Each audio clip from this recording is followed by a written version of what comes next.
Hi everyone, welcome back to my channel Get Cozy, or welcome if you're new here. In today's video, I will be doing another paper assessment for fountain pen usage. This is the Kokuyo Campus notebook. And the reason why I wanted to do this one next in my paper review series is because this notebook is very affordable, one of the most affordable notebooks you can find. When it comes to using fountain pens and being in the stationery hobby, it can get very expensive. Fountain pens can be very expensive. You can be paying hundreds or thousands of dollars on fountain pens.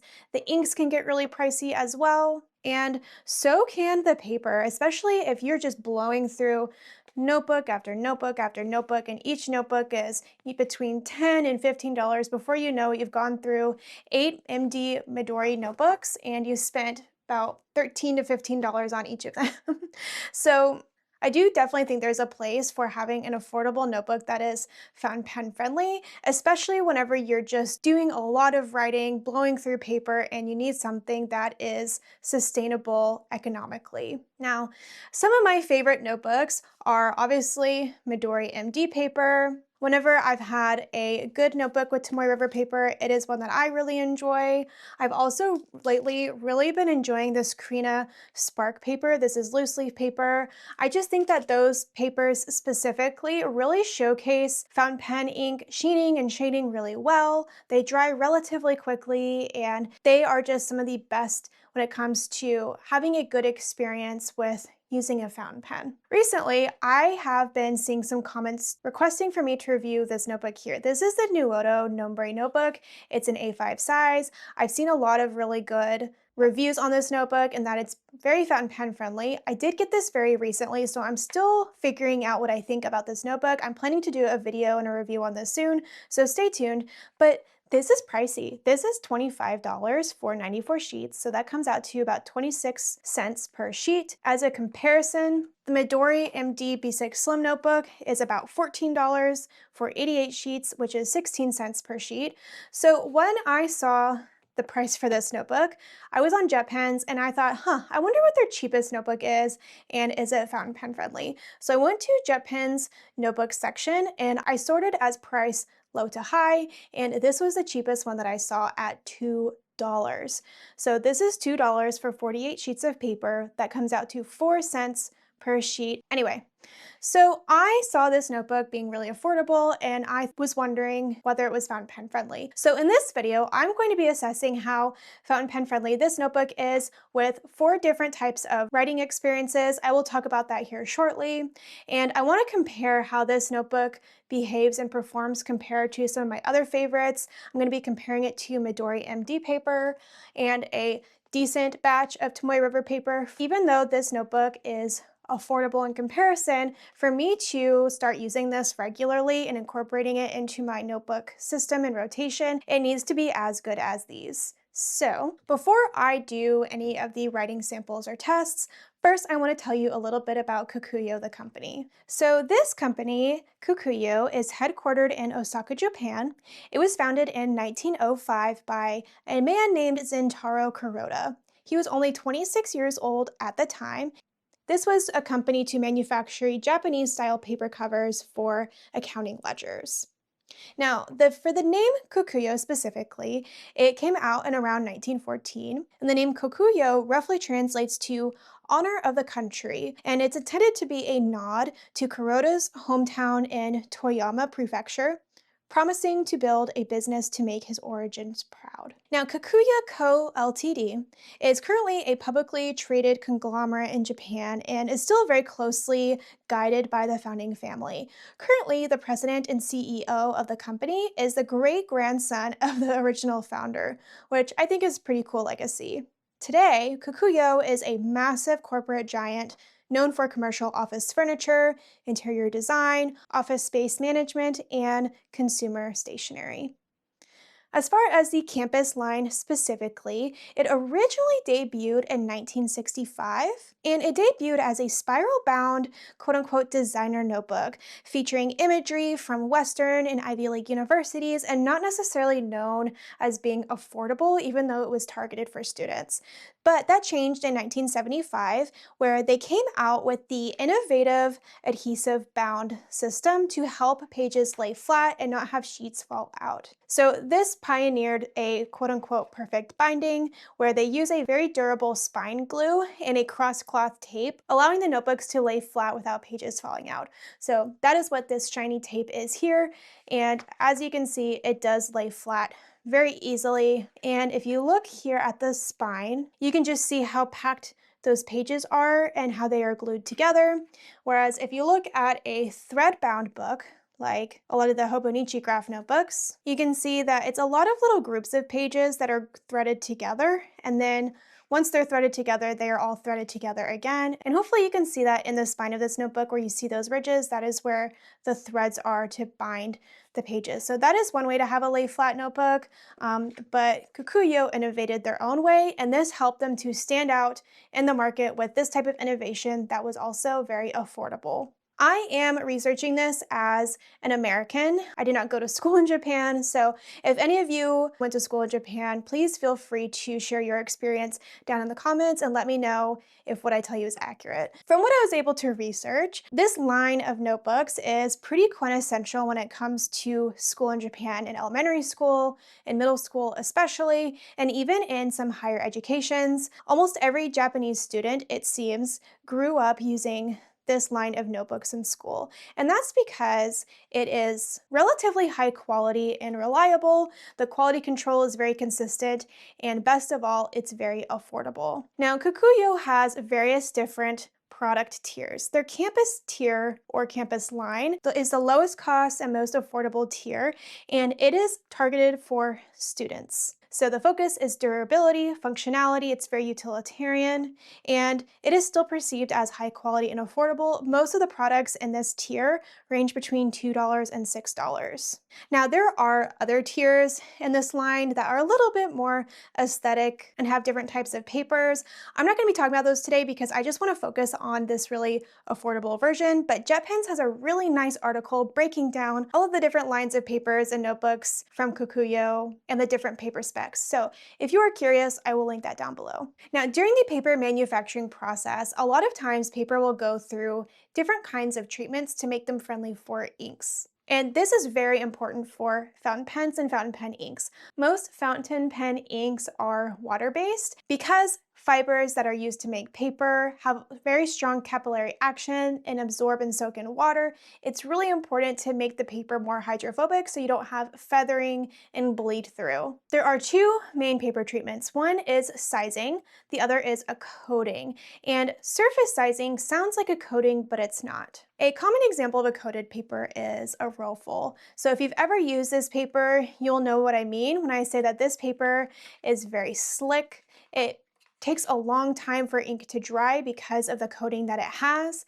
and you don't really feel the paper grain. It doesn't even really feel like paper at all. But the benefit of a coating like this is ink takes a long time to dry, but that allows for a lot of sheening potential. Now, if you've ever used Midori MD paper, then you'll understand what a surface sizing treatment feels like, which is the treatment of this paper. Sizing is when you add a hydrophobic material to the fibers of the paper pulp before it is finalized into sheets of paper. And so this allows for each of the strands of fiber to be hydrophobic to prevent feathering and bleed through. Now, the benefit of a sizing over a coating is that you still feel the paper grain. So if you really like the texture of paper, you like to feel some feedback when you write across the page, that is what happens with a sizing.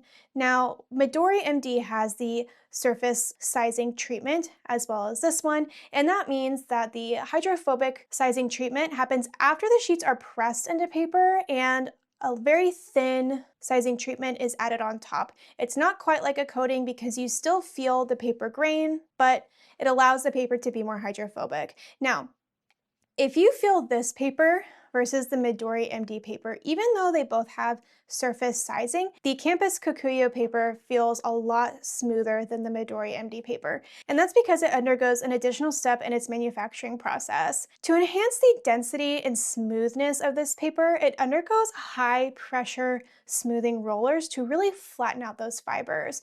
And so this creates a very dense and smooth surface finish that minimizes drag on fine nibs. And so that is intended to be more of like a utilitarian aspect. If you're taking quick notes in class, you don't want your writing to drag so that you can write very quickly. That being said, this isn't quite as smooth as a roll paper. It still feels like paper, but it definitely is smoother than Midori MD paper. This paper specifically is 70 GSM, so less dense than Midori paper, more dense than typical Hobonichi Tomoe River paper. So this notebook is an A6 size. It does have that adhesive binding to it. You can also get this notebook in A4, A5, A7, B6, or B5 sizes. You can get this as blank paper or also lined paper. The one I opted for was this dotted line paper. I just thought this was really interesting. I haven't used a notebook like this before, but the dots are added to the lines so that it's easy to make a vertical line if needed. So they're very subtle, but if you are creating a table or a plot like in class and you're taking notes, sometimes it's helpful to be able to line things up really easily. So that is the intended purpose behind the subtle dots on the lines. And whenever you look up this paper online, people do say that when they've used it with fountain pens, the feathering is very minimal, the bleed through is non-existent, and it tends to be praised as being very high quality for its low price point. Now, the Kokuyo Campus line has more than just papers. Obviously, they have notebooks. They also have loose leaf papers and refillable binders. And they have other kinds of stationery or like school-like supplies in their campus line, including a stapler, highlighters, book clips, glue sticks, tape runners, scissors, etc. All right, so that is a little bit about Kokuyo Campus. Now, I want to explain the writing samples that I'm going to be doing. I'm going to be simulating 4 types of writing. The first is going to be standard writing as like a baseline. This is with a Pilot Kakuno. I have this with a fine nib, and I have it inked with Pilot Black. This is just intended to be standard, everyday, no-nonsense type writing. This ink doesn't normally have any like sheening or shading properties, although on certain papers it does have a little bit of a sheen, so that will be the first writing sample.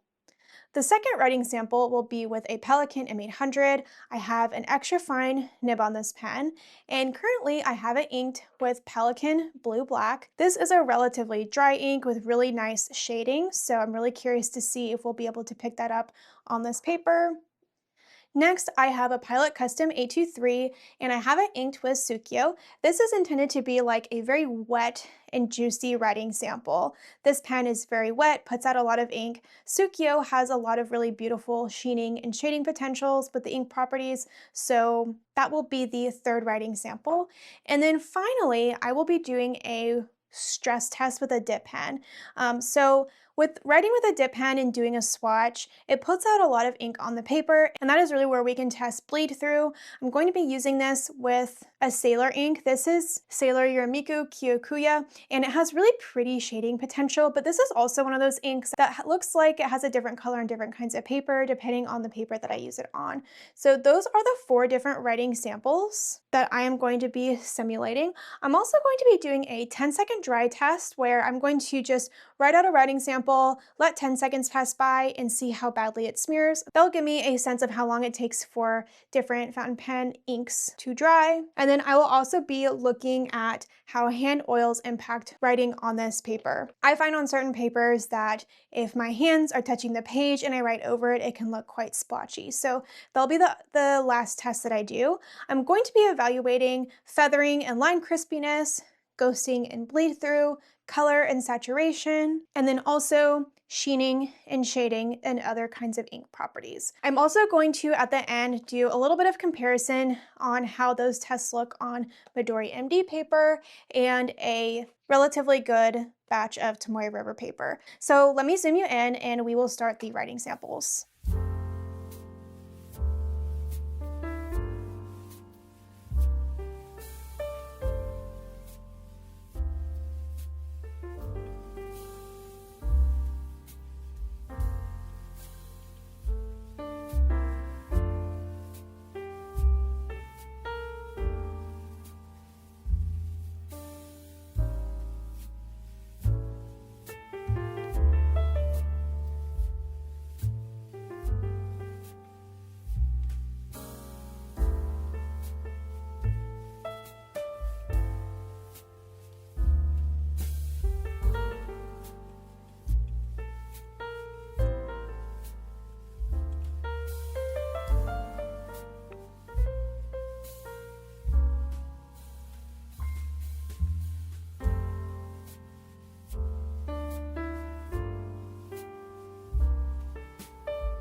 All right, so that is all of the writing samples. Now, some of the things that I am looking at for fountain pen friendliness is if there's any kind of feathering, bleed through, ghosting, things like that. So let's start with the first writing sample. I would say that the lines are very crisp, especially for just the regular section of the writing. I'm not really seeing any kind of feathering.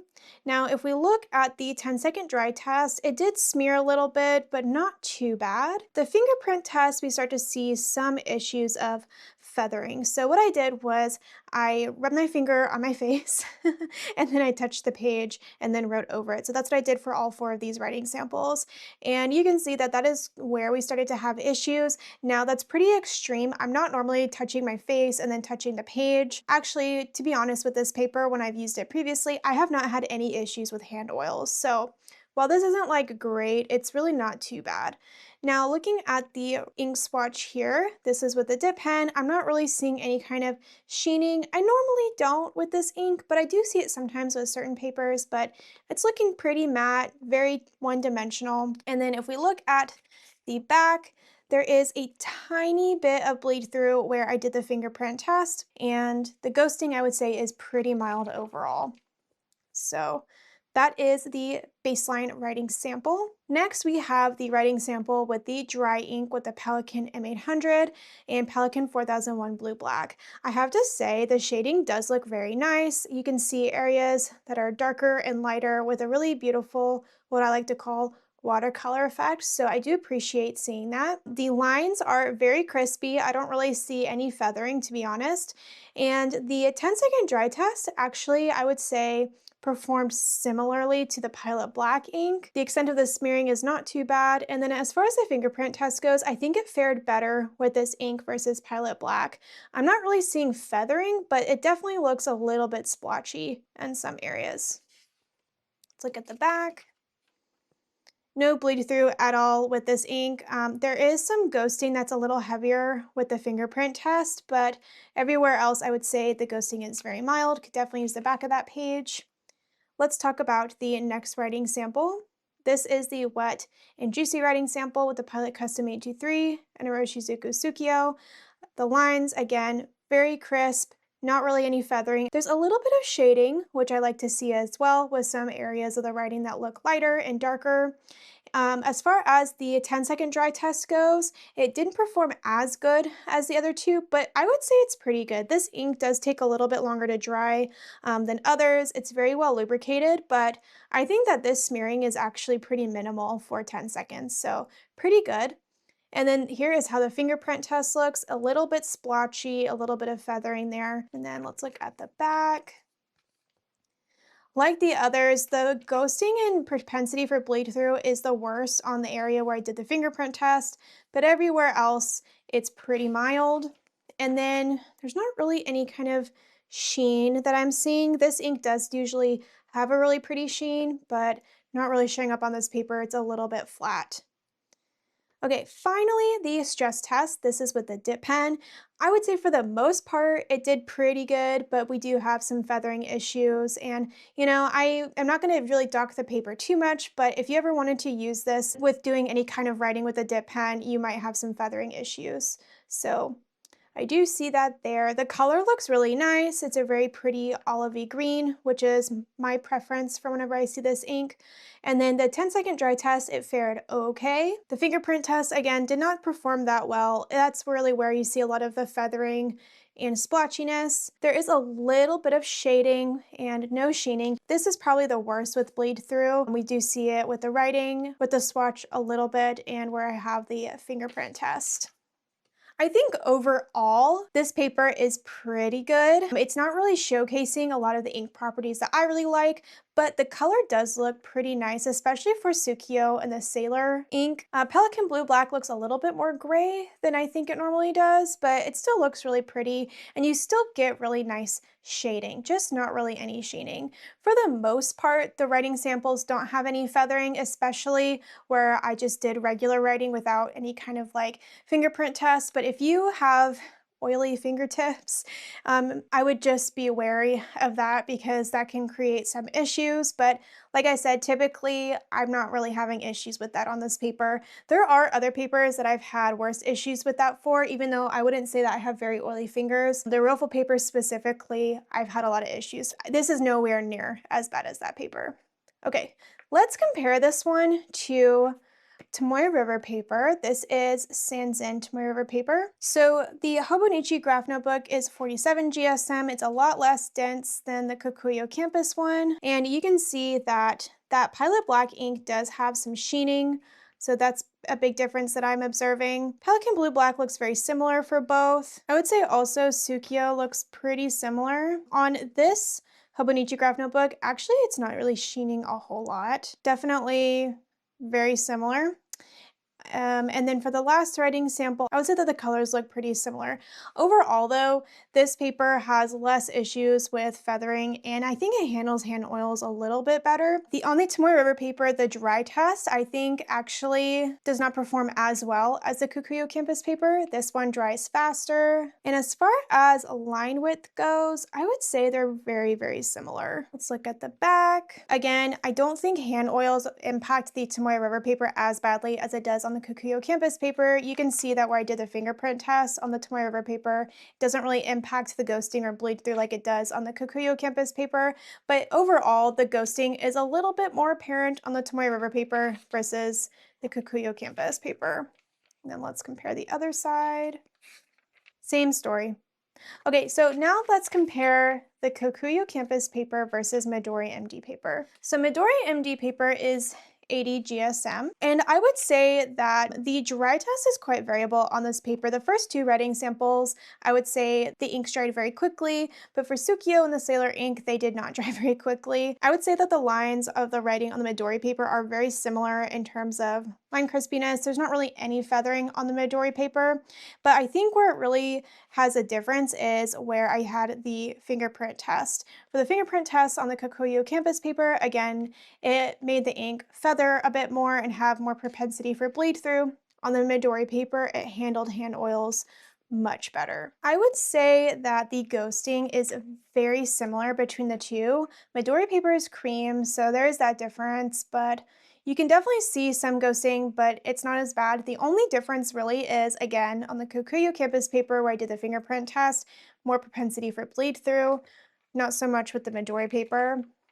And I do think that the Midori paper also handled the stress test better. So that's how those look. You can see that there's no bleed through at all on the Midori MD paper. And then as far as line width goes, I think that the lines on the Midori paper look a little bit finer to me than the Kokuyo Campus. What do you guys think? I think that there is a little bit of a difference there. Now, as far as ink properties go, I think that the colors are pretty comparable. Maybe on the Kokuyo Campus paper, Sukiyo looks more blue than the Midori paper. And then for the Sailor ink, it looks a little bit more green on the Midori paper and a little bit more gray on the Kokuyo Campus paper. The shading is similar, and like I mentioned already, there's not really a lot of sheening on the Kokuyo Campus paper, but there is on the Midori paper, especially on Sukiyo. You can see that here. So those are the comparisons with these other two notebooks. I hope that's helpful, especially if you're familiar with those types of papers. Now, is this a paper that I would call fountain pen friendly? Absolutely. This is definitely fountain pen friendly. I do think that this could be one of those notebooks that I use just for some miscellaneous note taking, brain dumping, what I like to call no nonsense writing.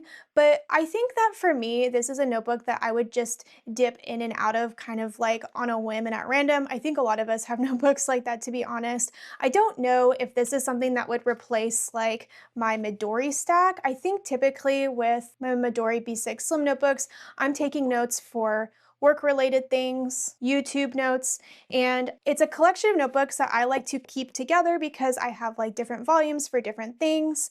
And while I use these for no nonsense writing, I am still choosing these because I really like how they work with my fountain pens. I still get really pretty sheening, shading, things like that. There's almost no ghosting, and this paper does a pretty good job, but I would say it's not as good. This is the type of no-nonsense writing where you're not really celebrating your inks and your fountain pens. Yes, you're using them, but it's more utilitarian in my opinion.